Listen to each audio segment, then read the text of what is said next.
And welcome back to Lycan Studios. Hopefully you guys are having a fantastic day so far. Today we're going to be discussing the possible fate of Jaime Lannister in Season 8, so hopefully you guys enjoy it. If you would like to skip around throughout the video, definitely check the timestamps in the description below. I'm going to be putting them in every single video from now on. That way you guys can navigate a little bit easier. So real quick, I did want to give a huge shout out to Ricky. He is now a member of the Lycan Patreon tier. This means, of course, he's getting this shout out right now. I really appreciate it, man. A postcard sent to his house that actually looks like this. Ah, it's so sick.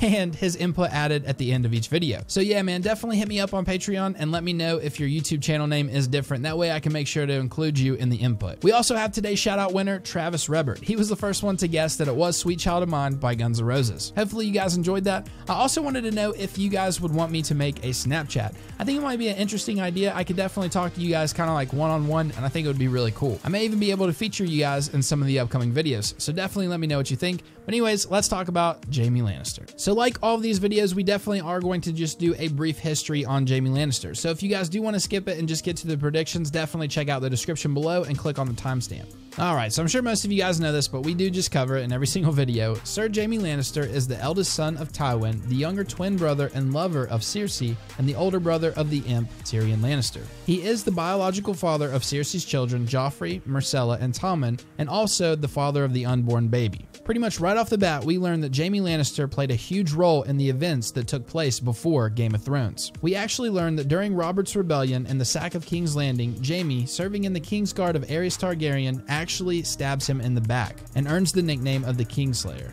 With the nickname the Kingslayer having a huge negative connotation, we kind of learned that a lot of honorable characters, such as Ned Stark, really do not respect Jaime for this action. However, we do eventually learn that Jaime actually saved thousands of innocent lives. So after the death of Jon Arryn, Jaime Lannister accompanies King Robert to Winterfell, where he plans to ask Eddard Stark to replace Jon Arryn as Hand of the King. One day, while the castle is pretty much empty, Jaime and Cersei decide to have sex in one of the towers, thinking that nobody will really see them. And of course, that doesn't happen. Bran Stark climbs the tower and looks through a window and finds them doing their business. Getting it on. But anyways, Cersei ends up seeing him and Jaime runs over to grab him. Bran is obviously shaken up by everything that's going on, and he probably doesn't even really understand what's going on, so Jaime asks how old he is. Bran says Tim. Jaime looks back at Cersei and says, "The things I do for love," and pushes Bran out the window. He basically knows that if caught, Robert will probably kill both of them because, one, he's basically screwing his wife, who is also his sister, but two, they'll find out about the children, and probably kill them too. Now, I'm definitely not saying it was a good decision, but that's pretty much why he did it. I do want to point out that throughout the beginning of the story, you kind of start to learn about how good of a fighter Jaime really is. It's never really showcased, but they say he is really good. We actually really only get to see him fight kind of fairly with Ed in the middle of King's Landing. And of course, this was all due to Catelyn kidnapping Tyrion for the possible attempted murder on Bran. This is a very important part of the story because this is pretty much where we learn how much he actually loves Tyrion. He's really the only person that's ever truly had his back. But anyways, you guys know what happens with the fight. He ends up going one-on-one with Ned after killing Jory, and Ned pretty much gets stabbed through the leg by a guardsman. Jaime knocks out that guardsman and then goes back to the keep, telling Eddard that he wants his brother back. So then, of course, after all the events that take place, another war breaks out. Tywin ends up giving Jaime 30,000 men and sends him to besiege Riverrun. After being outsmarted by Robb, the king in the north, he is taken prisoner. After being taken prisoner, he does end up talking to Catelyn. He pretty much admits for pushing Bran out of the tower, but doesn't really tell her why. Throughout the episodes, you really learn how Jaime just doesn't care. He ends up killing one of the guards who's guarding him and is really only intimidated by a Grey Wind. Oh, and did I mention he actually kills his cousin who is imprisoned with him? He really just doesn't care. He ends up escaping but is obviously recaptured, but then Catelyn makes a deal with him and releases him. She tasks Brienne of Tarth with escorting him to King's Landing to exchange him for her captive daughters. During the journey to King's Landing, a bunch of stuff goes down and we end up seeing a little bit more of his skill set. He almost beats Brienne a couple times, but of course is just unable to hardly move and has pretty much been starved for a year. A little bit after the fight, they end up being captured by Locke and kind of bond a little bit while they're imprisoned. And you guys know, Jaime and Brienne's relationship is very important. So while being imprisoned by Locke, this is where the biggest change for Jaime's character takes place. he ends up having his sword hand chopped off. You know, it kind of sucks. Like, they talk about how good of a fighter Jaime Lannister really is, but we really only get to see it a couple times and not even to its full potential. But anyways, his relationship with Brienne is pretty much what gets him through. They eventually get to Harrenhal, where Roose Bolton is pretty pissed that they actually cut off his hand, but obviously there's nothing he can do about it now.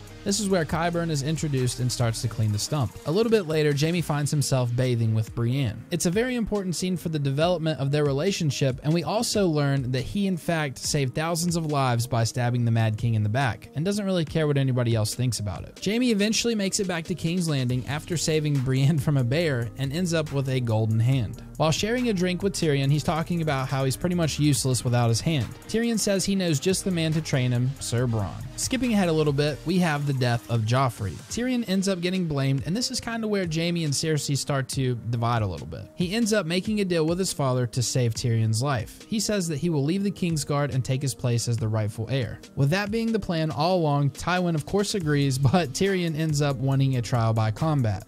He ends up losing the trial, but Jaime helps him escape to Essos with Varys. Before he leaves, Tyrion does kill Tywin, leaving Jaime to feel pretty guilty about what he had done. So more time passes, and him and Cersei's relationship is kind of up and down, but he ends up going with Bronn to find his daughter Myrcella. On the return home trip from Dorne, she ends up being poisoned and dies in his arms. So then, of course, everything goes down with the High Sparrow. Jaime is dismissed from the Kingsguard and ends up leading forces to Riverrun. He ends up meeting with Brienne again, who basically helps everything with the parlay and stuff, and ends up letting her and Podrick go. He then marches on to the twins. So a couple things go on here, but it's not really important with our predictions, and he finds himself back in King's Landing once again. He ends up finding out that Cersei actually committed the very same thing that he stopped the Mad King from doing, burning them all. This is definitely one of the things that I think just pushes Jaime kind of over the edge with Cersei. With that being the ending to Season 6, it kind of sets up Season 7 where they're just really butting heads a lot. And of course it doesn't help that Cersei accepts Euron's proposal for marriage. You can definitely tell that it bugs Jaime, however they do continue to pretty much have sex, so their relationship isn't tarnished yet. So we'll skip ahead to where they take Highgarden. This is where he finally learns that his brother Tyrion was innocent in the murder of Joffrey. Definitely an important part, because he was feeling pretty bad about the whole, his brother killing his dad thing. But anyways, after Highgarden, they end up being defeated on the road by the Dothraki and Daenerys. They head back to King's Landing, where he actually ends up having a secret meeting with Tyrion and kind of learns about the White Walkers. He ends up telling Cersei, who agrees to the Dragon's Pit meeting and tells him that she is pregnant. So they go to the Dragon's Pit, and Cersei eventually ends up saying that she will help. So Jaime, back in King's Landing, is getting everybody ready to head north, but of course Cersei says they're not going. Jaime is completely pissed by this, and this is basically the end of their relationship, I think. I'm going to actually read this part straight from the Game of Thrones wiki. This is right after the mountain blocks his path when he's going to leave. It says, "It is in this moment that Jaime finally sees Cersei for what she really is, an insane, delusional, power-hungry, and narcissistic tyrant who will betray anyone in order to secure her own dominion, no matter if her own life or the whole realm is in danger, possibly seeing the resemblance of the Mad King." He then, of course, takes off north. He abandons his Lannister armor for simpler garb and departs King's Landing alone. He pulls a riding glove over his golden hand and notices that it has begun to snow, indicating that winter has finally come. Alright, so now let's move on to some of the predictions. Sorry that took so long, but I think it's important for us to just, kind of talk about what all he's been through. That way we can talk about what he's going to go through. It honestly seems like pretty much everybody has the same idea for what's going to go down with Jaime Lannister. I personally think that he will die in Season 8 of Game of Thrones. And it's crazy because I think I'll actually be pretty sad. I remember when I first started watching Game of Thrones and I see him push Bran out of the tower, that was the moment where I was like, holy cow, this show is hardcore. I was honestly just like, this dude is ruthless, he probably will not make it that long. But honestly, since that moment, he's slowly been changing over into what I would almost call a good guy. This is all the more reason for me to think that he will die. He is going to have a complete transformation arc in his storyline. He's going to go from this ruthless guy who pushed a kid out of a tower to probably someone who is going to die as a hero. That's just how I'm feeling. So I think he'll eventually end up in the north, but I'm not too sure if he's going to stop and maybe get Bronn and some Lannister forces, or if he's just going to go straight there. I kind of feel like somehow Bronn will end up with him in the north. But either way, I'm sure that Jaime will find himself in the north with Brienne and Tyrion. And what's even more interesting is Bran. I honestly think where Bran Stark is pretty much dead and he's now the three-eyed raven, I don't really think there's going to be much hostility between the two. I think it'll be pretty mutual, honestly. Definitely let me know how you guys think that first meeting is going to go down. I'm sure they have to see each other eventually. But anyways, since you guys know that I think Jaime will die, the biggest question is how. I think there's really two ways that this could go as of right now. I honestly thought with everything that I've heard and everything that I've been reading that he would end up killing Cersei Lannister and then possibly just taken out by the mountain or something like that afterwards.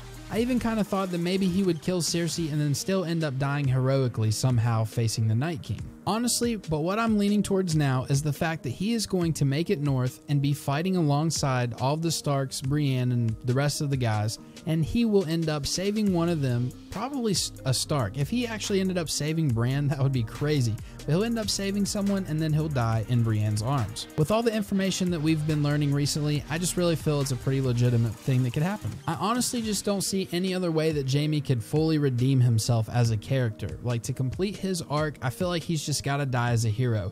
I mean, he pushed a kid out of a tower and paralyzed him. I mean, he's got a long ways to go. And honestly, the foreshadowing that was done with when he said to Bronn that he wants to die in the arms of the woman that he loves, coupled with the fact that him and Cersei just like kind of ended it on those terms, I feel like he's going to meet Brienne again and it's instantly just going to hit him how much he loves her.